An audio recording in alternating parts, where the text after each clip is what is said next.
Good morning, student. My name is Kavita Chaudhary from Sunita Global School. I will teach you Hindi in class 5th. तो बच्चों, पिछली class में हमने आपकी हिंदी की पाठ्य पुस्तक रिमझिम से अध्याय 1 राग की रस्सी को पढ़ लिया है और उसके प्रश्न उत्तर भी हमने हल किए हैं और उनके बारे में चर्चा की है। आज की क्लास में इस चैप्टर के बारे में तो हम कुछ नहीं पढ़ेंगे, पर इससे संबंधित कुछ पेज दिए गए हैं जिससे आपके प्रश्न तो नहीं पूछे जाएंगे, पर ज्ञान के हिसाब से वो जो लिखा हुआ है, जो पृष्ठ है वो बहुत ही अच्छे लिखे हुए हैं। तो पढ़ लेते हैं कि ये क्या लिखा हुआ है। जैसे कि इसमें एक है कि नाम दो, तो ये क्या है नाम दो, और उसके बाद एक है दुनिया की छत। तो ये जो है आपके नॉलेज के हिसाब से बहुत ही अच्छे हैं, पर इससे क्वेश्चन तो नहीं बनेंगे, पर ये तिब्बत के वहाँ की जो भूमि है उसके बारे में कुछ दिया हुआ है कि वहाँ की जो जमीन है वो कैसी है, उसके बारे में जो तिब्बत के लोग होते हैं उनके क्या नाम होते हैं, उस नाम का क्या अर्थ है, इस बारे में है। तो इसको पढ़ने से पहले एक बार हम वापस से अपने जो प्रश्न उत्तर थे उसके बारे में चर्चा कर लेते हैं और उसके बाद इसे पढ़ते हैं कि ये दिया हुआ क्या है। तो देखिए, प्रश्न एक था कि तिब्बत के मंत्री अपने बेटे के भोलेपन से चिंतित रहते थे। तुम्हारे विचार से वे किन किन बातों के बारे में सोचकर परेशान होते थे। और ख प्रश्न था कि तुम तिब्बत के मंत्री की जगह होती तो तुम क्या करती। तो इसमें हमने लिखा था और पढ़ा था कि कहीं उनके बेटे को कोई मूर्ख ना बना दे, कहीं उसका अत्यधिक भोलापन उसके जीवन रूपी नाव को डुबा ना दे। वह अपना जीवन निर्वाह कैसे करेगा, अर्थात जिएगा कैसे, कहीं कोई लड़की उसे शादी करने को तैयार ना हो तो, आदि आदि। यही सब सोचकर जो लोनोपगार थे वो चिंतित रहते थे। अब इसका ख प्रश्न था कि तुम तिब्बत की मंत्री की जगह होती तो क्या करती। तो हमने इसका उत्तर लिखा था कि मैं रोज उसको अपने पास बिठाकर दुनियादारी समझाती, उसे पढ़ाती, उसे दिखाती, उससे सवाल जवाब करती और उसकी परीक्षा लेती। तो ये था प्रश्न एक। अब प्रश्न शहर की तरफ में प्रश्न एक था, जैसे ये शहर की तरफ लिखा है, उसमें प्रश्न एक पूछा गया था कि मंत्री ने अपने बेटे को शहर की तरफ रवाना किया। जैसा कि हमको पता है उसने किया था शहर की तरफ रवाना 100 भेड़ों के साथ। तो इसमें प्रश्न का पूछा गया है कि मंत्री ने अपने बेटे को शहर क्यों भेजा था। तो इसका उत्तर हमने लिखा था कि मंत्री ने अपने बेटे को शहर इसलिए भेजा था ताकि वह दुनियादारी इसको समझे और व्यवहारिक बने, यानी व्यवहार कुशल बने, लोगों के साथ कैसा व्यवहार करना है। और ख प्रश्न था कि उसने अपने बेटे को भेड़ों के साथ ही शहर क्यों भेजा। तो भेड़ों के साथ क्यों भेजा था, क्योंकि शहर के लोग ज्यादा होशियार और सूझबूझ वाले होते हैं। ऐसे लोगों के बीच रहकर भोला वाला व्यक्ति भी जो होता है वो होशियार और सूझबूझ वाला बन जाता है। इसी कारण उसने अपने बेटे को भेड़ों के साथ में शहर भेजा था। और प्रश्न जो घ था वो आपको नहीं करना है, अगर आपने कर लिया है तो ठीक है, अन्यथा आपको ये काट देना है। अब प्रश्न दो था कि जो एक अनाज है जिसमें कई तरह के से इस्तेमाल किया जाता है, इसकी रोटी बनाई जाती है, इसका सत्तू बनाया जाता है और इसे सूखा भूनकर भी खाया जाता है। अपने घर और स्कूल में बातचीत करो और कुछ अनाजों के नाम पता करो। तो हमने लिखा थे अनाज, गेहूं, जौ, मक्का, धान, बाजरा और ज्वार।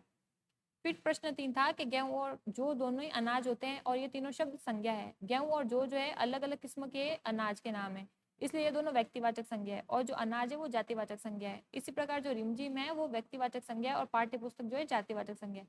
अब हमें करना क्या था कि हमें जातिवाचक और व्यक्तिवाचक संज्ञाओं का वर्गीकरण करना था कि कौन सा शब्द जातिवाचक में आएगा, कौन सा व्यक्तिवाचक में आएगा। तो हमने पहले तो क्या किया था, व्यक्तिवाचक में तांबा, खिचड़ी, शेरवानी और उसे लेह को लिखा था। और जातिवाचक में हमने लिखा था धातु, भोजन, शहर और वेशभूषा। ठीक है। और उसके बाद हमें प्रश्न पूछा गया था कि जो भी हमने जातिवाचक संज्ञा में जिन शब्दों को रखा है उसके लिए एक व्यक्तिवाचक संज्ञा बनानी थी। तो जैसे शहर में हमने लिखा था कोलकाता, पटना, चेन्नई। वेशभूषा में हमने लिखा था कमीज, टाई, सलवार। धातु में हमने लिखा लोह, सोना, चांदी। और भोजन में हमने चावल, दाल और रोटी के बारे में लिखा। फिर प्रश्न था तुम शेर में सवा शेर। अभी तो ये तो आपको प्रश्न नहीं करना है क्योंकि अभी स्कूल तो हम नहीं जा रहे हैं, तो ये प्रश्न कैसे करेंगे। प्रश्न दो था, उसके बाद मंत्री ने बेटे से कहा पिछली बार भेड़ों के बाल उतार बेचना मुझे जरा भी पसंद नहीं आया, क्या मंत्री को सचमुच ये बात पसंद नहीं आई थी। अपने उत्तर का कारण बताओ। तो हमने लिखा था कि मंत्री को ये बात तो जरूर पसंद आई होगी, लेकिन उसके बेटे का इसमें कोई योगदान नहीं था, इसलिए उसने खुशी जाहिर नहीं की, यानी अपनी खुशी को एक्सप्रेस नहीं किया और दोबारा उन्हीं भेड़ों के साथ उसे शहर भेज दिया ताकि अपनी होशियारी दिखाने का उसे एक और अवसर मिले, एक चांस मिला उसको। फिर था सिंह और जो। पहली बार में मंत्री ने भेड़ों के बाल पहली बार में मंत्री के जो बेटे ने भेड़ों के बाल बेच दिए और दूसरी बार में भेड़ों के सींग बेच दिए। बेच डाले। जिन लोगों ने ये चीजें खरीदी होंगी उन्होंने भेड़ों के बालों और सींगों का क्या किया होगा, कल्पना से बताओ। तो हमने लिखा था कि भेड़ों के बालों से तो उन्होंने ऊन बनाई होगी और ऊन के गर्म कपड़े जैसे शॉल, और भेड़ों के सींगों से उन्होंने सजावट की चीजें बनाई होगी। उसके बाद था बात को कहने के तरीके, यानी एक बात को हम 2-3 तरीके से कह सकते हैं, जिसमें लिखा था कि नीचे कहानी के कुछ वाक्य दिए गए हैं, इन बातों को तुम किस तरह से कहती हो। तो पहला था कि चैन से जिंदगी कट रही थी, तो हमने लिखा था शांतिपूर्ण ढंग से जीवन कट रहा था।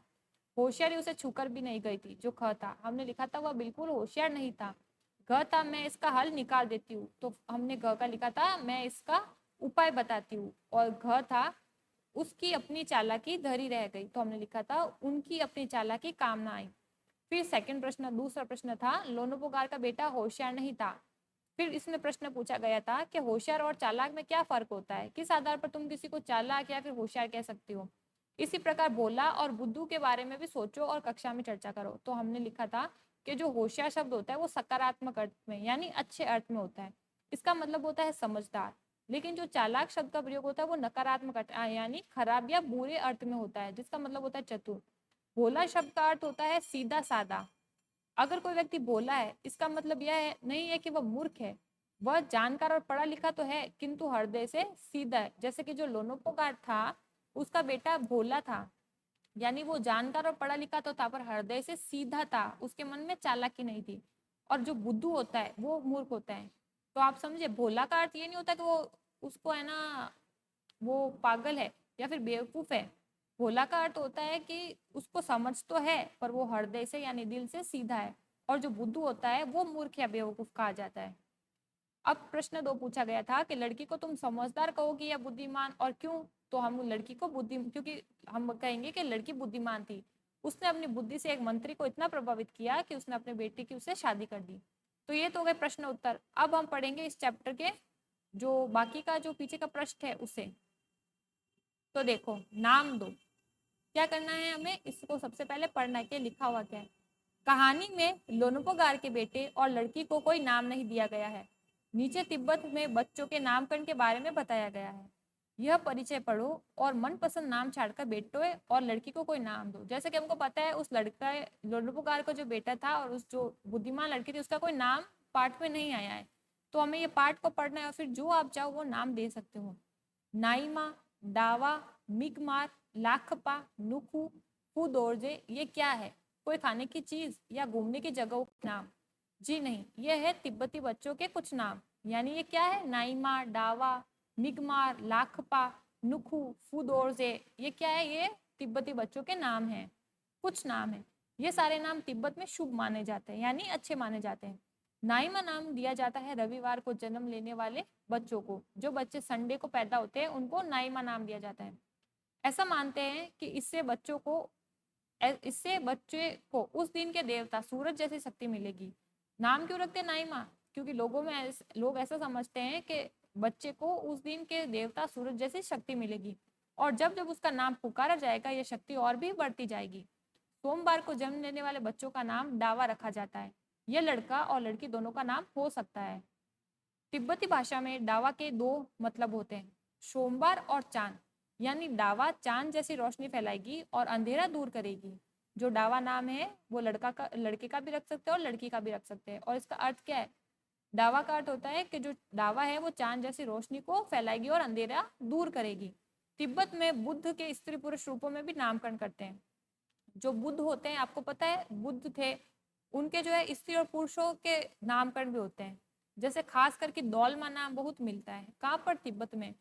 यह बुद्ध के स्त्री रूप तारा का ही तिब्बती नाम है। जो बुद्ध की स्त्री थी रूप तारा, उनका तिब्बती नाम है दौलमा। अब देखिए अगला, तो ये हो गई क्या, जो तिब्बती बच्चों के नाम होते हैं और उनके क्या अर्थ है कि क्यों रखे जाते हैं। तो आप जो पसंद, आपको जो भी नाम पसंद आए वो आप लड़के और लड़की को दे सकते हो। अब देखो दुनिया की छत। अब ये दुनिया की छत क्या है, ये कोई चैप्टर नहीं है, उसी में से जोड़ा हुआ है। राख की रस्सी के चैप्टर के आगे ये दिया गया है और इसमें से कुछ क्वेश्चन नहीं बनने वाले हैं, सिर्फ नॉलेज के हिसाब से हमें पढ़ना है। किसी भी लोक कथा को समझने के लिए उस इलाके की जलवायु, रहन सहन, खान पान और संस्कृति को समझना उपयोगी होता है। जिस इलाके में वह लोक कथा सुनाई जाती है, राख की रस्सी शीर्षक लोक कथा तिब्बत से संबंधित है, जिसे दुनिया की छत कहा जाता है। तो जैसा कि हमने लोक कथा पढ़ी थी राख की रस्सी, जिसमें शीर्षक का नाम था राग की रस्सी। और ये कहाँ पर हुई थी ये सारी कथा? तिब्बत में। तिब्बत से संबंधित है, जिसे दुनिया की छत कहा जाता है। तो दुनिया की छत क्या है? तिब्बत। तो हमें एक नॉलेज मिली कि जो दुनिया की छत हम किसे कहते हैं? तिब्बत को, क्योंकि यह बहुत ऊंचे पठार पर स्थित है। पठार का अर्थ होता है पहाड़, पहाड़ जैसी जमीन पर, इसलिए इसको दुनिया की छत कहा जाता है। क्योंकि बहुत ऊंचे पठार पर स्थित है। पठार जमीन के ऐसे भाग को कहते हैं जो मैदान से ऊंचा और पहाड़ से नीचा होता है। यानी कि जो पठार होता है वो जमीन से तो ऊपर होगा परंतु पहाड़ से नीचे होगा। तिब्बत के पठार पर खड़े हैं ऊंचे ऊंचे पहाड़ जो हिमालय का हिस्सा है। तो तिब्बत के पठार पर कौन खड़े हैं? ऊंचे ऊंचे पहाड़ जो किसका हिस्सा है? हिमालय का हिस्सा है। इन पहाड़ों की एक खासियत यह है कि ये कई रंग के हैं, जैसे भूरे, लाल, बैंगनी, गुलाबी, गेरुआ और हरे। तो ये जो पहाड़ है, आमतौर पर हम सुनते हैं कि जो पहाड़ का रंग होता है वो भूरा होता है, पर यहाँ पर कैसे पहाड़ है? भूरे हैं, लाल है, पीले हैं, बैंगनी है, गुलाबी और गेरुआ, यानी ऑरेंज टाइप का कलर होता है, डार्क ऑरेंज, जिसे हम गेरुआ बोलते हैं। और हरे रंग के भी है। ठीक वैसे ही जैसे छोटे बच्चे अपने चित्रों में मन चाहे रंग भर देते हैं, जैसे हम बच्चे जो छोटे होते हैं बच्चे, वो ड्राइंग में पहाड़ों का कोई भी रंग भर देते हैं। उसी प्रकार जो तिब्बत के पहाड़ है वो कैसे हैं? भूरे, लाल, पीले, बैंगनी, गुलाबी और गेरुआ है। इन पथरीले पहाड़ों में तरह तरह की मिट्टी और खनिज पदार्थ हैं। क्या है यहाँ पर? एक तो पथरीले पहाड़ों में तरह तरह की, एक तो मिट्टी है यानी सॉइल है, और खनिज पदार्थ है। खनिज यानी जो जमीन के नीचे धातुएं निकलती हैं उन्हें हम खनिज पदार्थ कहते हैं। सूरज की बढ़ती और घटती किरणों के पड़ने से वे पहाड़ अनोखे रंगों में चमकते हैं। तो जब इन पहाड़ों पर सूर्य की किरणें पड़ती है तो अलग अलग तरह से ये चमकते हैं। तिब्बत की हवा में नमी बहुत कम है, यानी वहाँ पे नमी बहुत कम है। हवा में जो पानी की मात्रा होती है उसको हम नमी बोलते हैं। तो जो तिब्बत है वहाँ की हवा में क्या नहीं है? बहुत नमी कम है, यानी हवा में पानी की मात्रा नहीं है। इस वजह से यहाँ बरसात और बर्फबारी कम होती है। तो वहाँ पर क्या है? रेगिस्तान जैसा ही है। और वहाँ पर थोड़ी जो वायु होती है वो सूखी सी चलती है।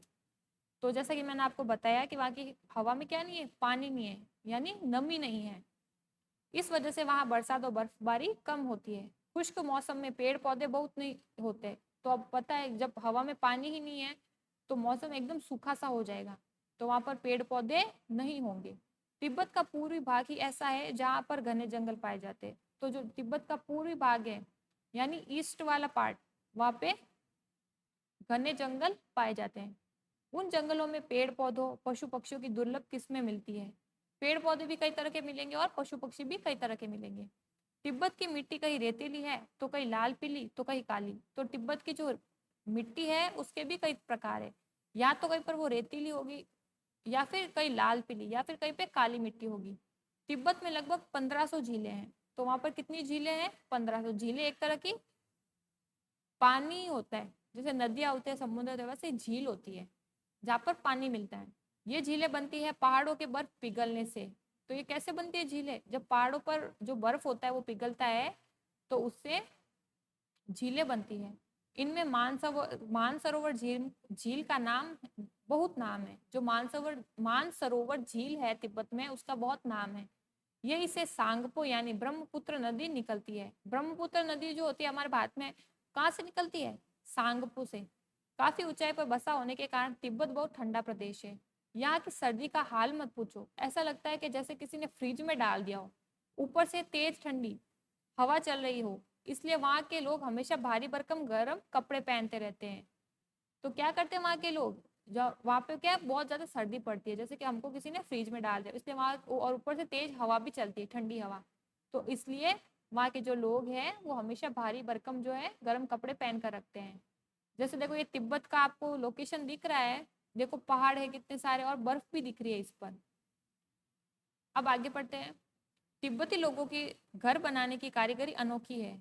यहाँ लकड़ी के बने हुए बहुमंजिला घर है। यहाँ तो देखो यहाँ पर घर किससे बने? लकड़ी से बने हुए, क्योंकि जो लकड़ी के घर होते हैं एक तो हमें गर्माहट भी देते हैं, इसलिए वहाँ के लोग क्या करते हैं? अनोखी कारीगरी से अपने यहाँ पर लकड़ी के घर बनाते हैं।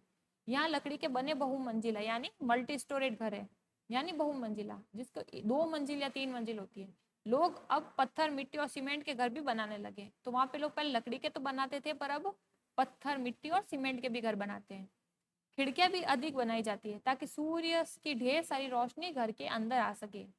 भूकंप से बचाव के लिए दीवारें अंदर की ओर थोड़ा झुकी होती है। तो वहां पे जो दीवार, जैसे देखिए ये जो आपको दिख रहा है ना एक टेम्पल, यहाँ पे दीवार कैसे अंदर की तरफ आई हुई है।